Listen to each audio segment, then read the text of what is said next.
Fala pessoal, tudo bem? Aqui é o Raniel Campos, bem-vindos ao meu canal, bem-vindos mais uma vez ao Teologia e Tradução. É um prazer estar com você aqui mais uma vez hoje para o nosso 14º episódio da série Santo Miojo. Eu sempre coloco na descrição que é uma série nova, só que eu acho que eu vou parar com isso porque agora já está um pouco mais consolidado aí com vocês. Eu espero que vocês estejam gostando, eu espero que os personagens que eu estou trazendo aqui, que eles estejam sendo úteis, relevantes para o seu dia a dia, que você de fato esteja sendo impactado por essas histórias. Esse é o nosso principal propósito, dar a você uma gotinha do que a história cristã, do que toda a cristandade tem a te oferecer e que você pode conhecê-la. Futuramente a gente vai trabalhar outros tópicos, outros modelos, mas por enquanto é o que a gente consegue fazer. Se você quer mais conteúdo, se você quer me ajudar a produzir mais conteúdo, um áudio melhor, algo com mais qualidade, eu peço que você ajude a gente, entre no nosso Apoia-se, procure por a gente lá, vai ser muito importante isso. Não somente essa questão também do Apoia-se, mas eu convido vocês a procurar no Facebook, a procurar no Instagram, a procurar na Twitch. Enfim, a gente tem aí uma série de canais que a gente está utilizando para conseguir impactar você. A gente começou aí a produzir a nossa nova linha editorial com conteúdo bem legal no Instagram, frases, postar conteúdo aqui nosso, algumas imagens mais conceituais. A gente realmente abriu aqui, a gente está aí se organizando, fazendo o máximo de esforço para conseguir entregar o melhor para você. E tudo que a gente pede é o teu apoio, a tua ajuda. Se não financeiramente, dando um like, comentando, mandando para alguém, você não sabe o quanto isso é importante para nós. Não só por uma questão de poder ajudar nas métricas do canal, mas anima, empolga. A gente tem aqui, eu, o editor, a gente está conseguindo aí conversar com alguns voluntários para ajudar a gente.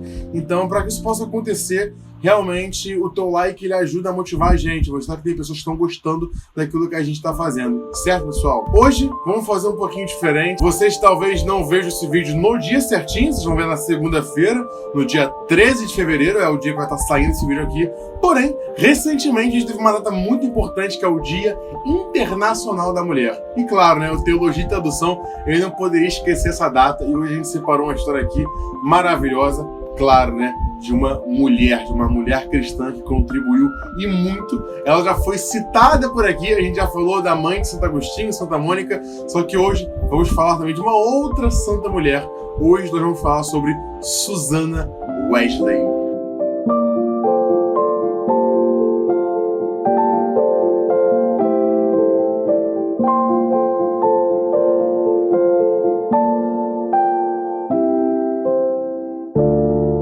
Susannah Wesley é uma personagem que vai chamar a sua atenção.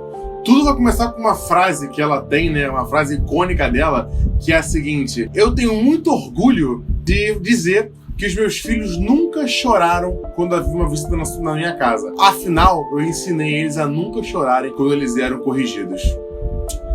Isso já empolga bastante, já mostra um pouquinho sobre a metodologia, essa palavrinha bem especial, que Susannah tinha com seus filhos. Mas vamos dar um passinho atrás, antes da gente conseguir entender por que John Wesley diz que eu aprendi mais de teologia com a minha mãe do que com todos os teólogos na Inglaterra. Nós precisamos entender a origem dessa mulher. Susannah nasce no dia 20 de janeiro de 1669. Ela nasce em Londres, na Inglaterra. Ela é filha de Samuel Annesley, é um pastor presbiteriano muito famoso. Porém, caso curioso, ela é a 25ª filha de 25 filhos. Ou seja, ela era a caçula dessa longa linha familiar que o seu pai Samuel tinha. Susannah, assim como a maioria das mulheres da sua época, né, ela não chega a receber uma longa educação formal, né, na verdade ela recebe muito básico, ela não chega a se graduar ou a entrar em grandes universidades, como seus filhos, por exemplo, Charles e John Wesley, acabam fazendo. Susannah, ela se casa cedo, ela se casa com apenas 19 anos, em 1688, com Samuel Wesley, com quem ela vai ter aí muitos filhos, para sermos exatos, 19 filhos. Infelizmente, desses 19 filhos, 9 acabam falecendo ainda na infância. E Susannah, a partir desse ponto, né, a sua família, ela é considerada uma família não conformista. O que é isso? De maneira geral, eu vou colocar aqui que fazia oposição à igreja anglicana, não concordava muito com a maneira como o Estado administrava e como a igreja anglicana se comportava diante de algumas situações políticas. Essa é uma discussão muito longa, e mais uma vez eu fosse obrigado a falar que a gente não vai conseguir falar aqui, né? Pô, cara, de novo, cara! Cara, eu já falei de tanta coisa que eu gostaria de citar, infelizmente não consigo. Se você acha interessante, comenta. Assim, é importante ter um comentário, me ajuda a entender o que vocês querem e ver que eu consigo trazer com um pouco mais de profundidade, né? A família de Susana, né, era uma família não conformista, como eu citei aqui agora, essa versão aí não denominacional que eles tinham ainda, e ela era de uma família muito humilde, né? Tanto ela, tanto Samuel não eram pessoas que tinham uma vida abastarda, então consequentemente tiveram uma vida muito simples e proporcionaram também aos seus filhos uma vida muito simples. Eles tiveram, né, duas de suas casas chegaram a pegar fogo, né? Então Susana vive, né? Um desses incêndios, até um incêndio de John Wesley, ele sobrevive, coisa que você pode se aprofundar um pouquinho mais no vídeo, que nós já falamos aqui, contando a história de John Wesley. Então é importante nós ressaltarmos que a família de Susana, né, de Susana Wesley agora, é uma família humilde, uma família pobre, que ainda com seus vários filhos, ela tenta desenvolver um bom trabalho como mãe. Ainda que Susana não fosse educada formalmente, não tivesse uma ampla educação formal, isso não impediu de capacitar os seus filhos. Um dado muito curioso sobre a vida de Susana é que todos os seus filhos e filhas falavam tanto grego quanto latim.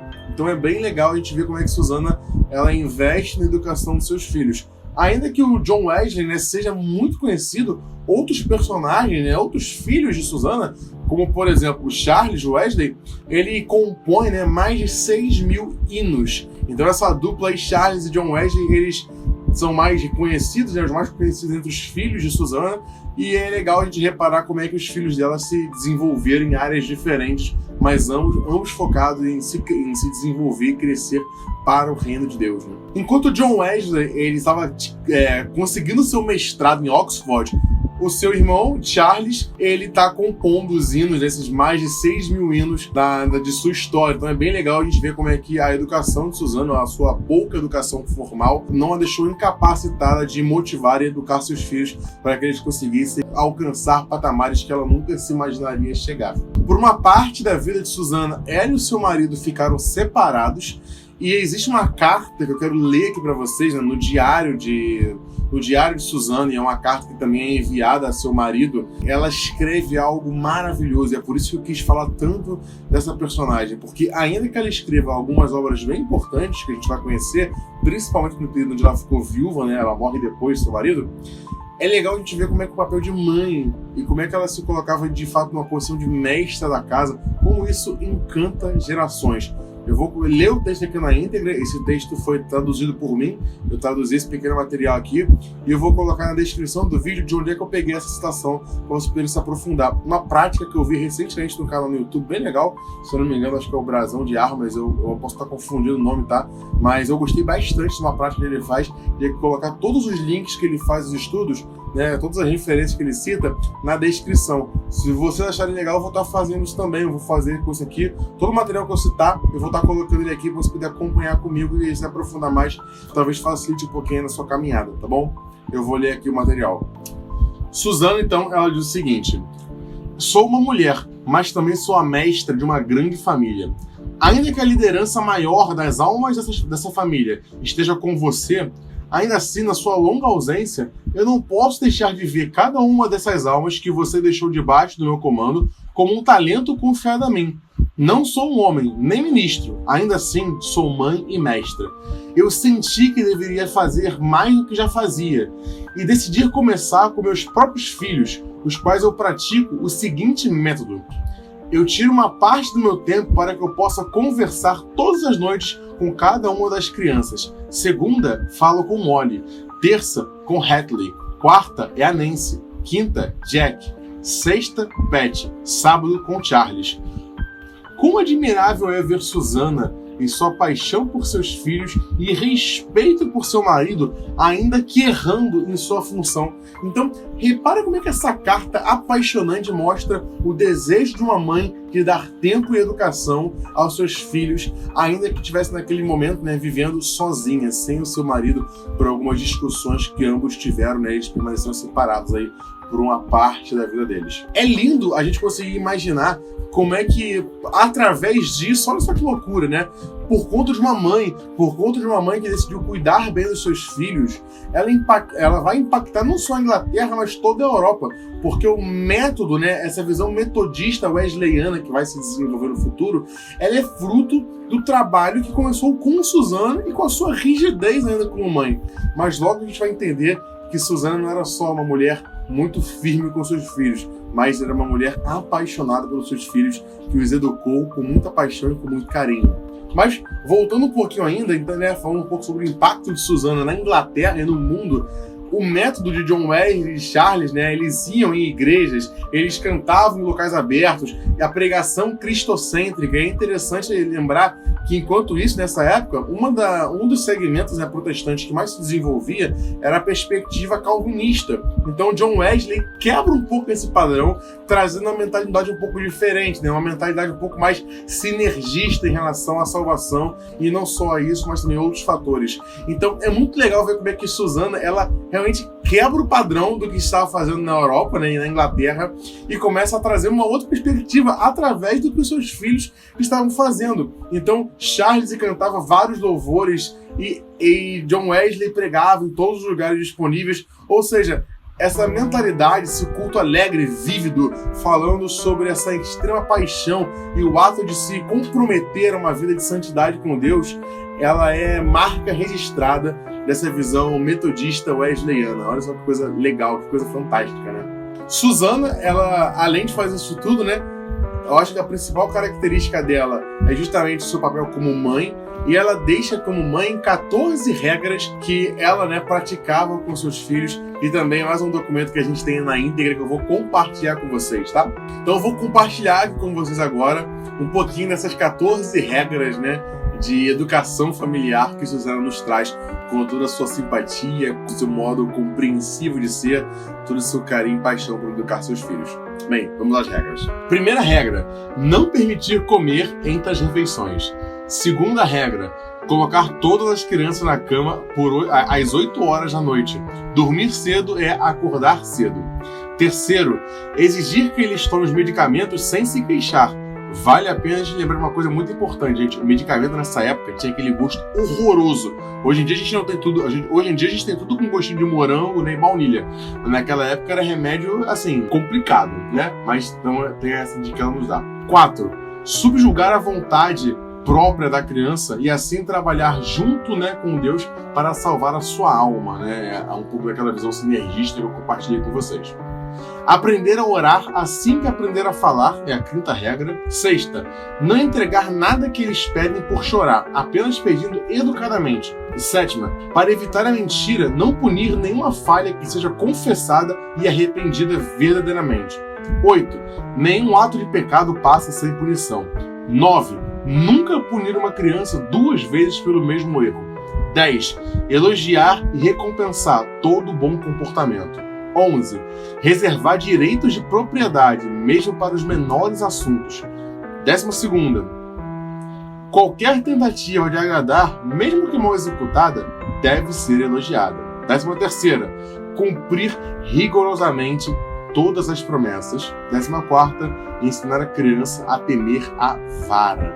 O que é a vara, né? É uma prática aí que existiu e existe ainda hoje, onde é uma punição, né? Existe uma varinha, onde as crianças, dependendo do que elas faziam, elas eram punidas com algumas varadas, normalmente dava na poupança, ou em outras partes também, aí vai, né? Existem variações aí nesse método. Então, essas são as 14 regras que Susana deixa aí sobre como é que ela criou esses seus filhos espetaculares. Então, olha só que legal, né, cara? Que coisa linda, que coisa maravilhosa que a gente pode ver de uma mãe que ama cuidar dos seus filhos, como é que ela consegue mesclar o amor, mas ainda assim a necessidade de uma severidade, uma punição, como é que essas duas coisas conseguem se encontrar, e como é que é lindo a gente conseguir ver os frutos que foram deixados aí, que a gente pode admirar, que são, propriamente, né, são os seus filhos.